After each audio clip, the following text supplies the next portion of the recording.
Assalamualaikum warahmatullahi wabarakatuh. Saya Kezia Mongga dari kelas 10 IPS 3. Di sini saya akan membuat video tentang penjelasan dari aspek-aspek tahap kehidupan. Tahap kehidupan yang pertama adalah masa berburu meramu tingkat sederhana. Aspek yang pertama adalah aspek politik. Aspek politik pada masa ini adalah mereka belum bisa menemukan atau menetapkan pemimpin, sehingga ayah menjadi pemimpin. Yang kedua adalah aspek sosial. Mereka pada saat ini hidup secara nomaden atau hidup berpindah-pindah tempat dari satu tempat ke tempat yang lainnya. Mereka juga membentuk kelompok-kelompok kecil. Dan yang ketiga adalah berkomunikasi dengan bahasa isyarat. Dikarenakan pada saat itu belum ada bahasa, jadi mereka menggunakan bahasa isyarat untuk berkomunikasi. Yang ketiga adalah aspek ekonomi. Aspek ekonomi yang pertama adalah mereka food gathering. Food gathering sendiri adalah mereka masih mengandalkan alam untuk memenuhi kebutuhan hidup mereka. Itulah sebabnya mereka berpindah-pindah tempat. Yang kedua adalah melakukan barter. Melakukan barter adalah tukar menukar barang dengan jenis barang yang berbeda. Yang ketiga adalah berburu hewan dan mencari umbi-umbian. Dikarenakan mereka belum memiliki kemampuan untuk tanam-menanam, mereka memanfaatkan kemampuan mereka dalam memburu hewan dan menemukan umbi-umbian. Aspek yang keempat adalah aspek budaya. Aspek budaya yang ditemukan pada saat masa tersebut adalah kapak genggam, kapak berimbas, dan kapak penetak.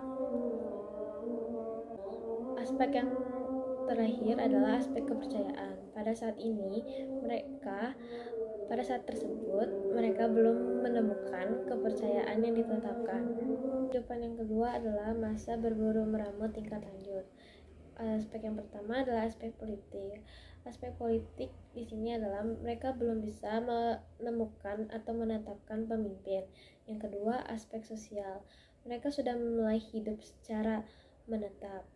Yang kedua adalah hidup secara menetap, dan juga mereka hidup secara menetapnya di gua-gua. Mereka memilih gua-gua seperti di tepi bukit atau di dekat sumber air. Yang ketiga adalah mereka masih hidup secara berkelompok kecil. Aspek yang ketiga adalah aspek ekonomi. Mereka masih sama dengan aspek ekonomi sebelumnya. Mereka hidup food gathering atau masih mengandalkan alam untuk memenuhi kebutuhan hidupnya. Yang kedua adalah bercocok tanam dengan cara yang sederhana. Pada saat ini mereka sudah memiliki kemampuan untuk bercocok tanam walaupun dengan cara yang sangat sederhana. Dan yang ketiga adalah mereka sudah bisa memiliki kemampuan untuk pembagian kerja. Contohnya seperti lelaki berburu dan perempuan mengumpulkan umbi-umbian. Aspek yang keempat adalah aspek budaya. Aspek budaya yang ditemukan pada masa tersebut adalah flakes, lukisan di dinding-dinding gua, dan yang ketiga adalah kapak Sumatera. Aspek yang terakhir pada masa ini adalah aspek kepercayaan. Penelitian menemukan adanya lukisan di dinding-dinding gua yang menggambarkan tentang upacara-upacara penghormatan nenek moyang, upacara penguburan, dan juga upacara meminta hujan atau kesuburan. Tahap kehidupan yang ketiga adalah masa bercocok tanam. Aspek politiknya adalah mereka sudah bisa menunjuk pemimpin, yaitu ketua sukunya, dan mereka juga menetapkan aturan yang harus dipatuhi oleh anggotanya. Aspek yang kedua adalah aspek sosial. Mereka sudah hidup menetap di suatu wilayah. Yang kedua adalah dikarenakan mereka menetap di suatu wilayah, mereka sudah bisa membentuk kelompok atau kampung-kampung kecil. Yang ketiga adalah hidup secara bergotong royong atau hidup secara tolong-menolong. Aspek yang ketiga adalah aspek ekonomi.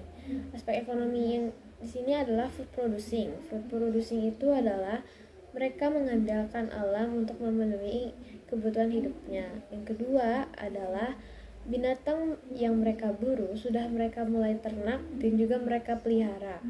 Yang ketiga adalah Mereka melakukan sistem barter atau tukar menukar barang dengan jenis barang yang berbeda. Aspek yang keempat adalah aspek budaya. Aspek budaya, hal-hal yang ditemukan pada saat itu adalah pertama beliung, yang kedua kapak batu, dan yang ketiga adalah pakaian dari kulit kayu. Aspek kepercayaan, aspek yang terakhir adalah aspek kepercayaan. Yang pertama adalah animisme. Animisme adalah kepercayaan terhadap roh leluhur.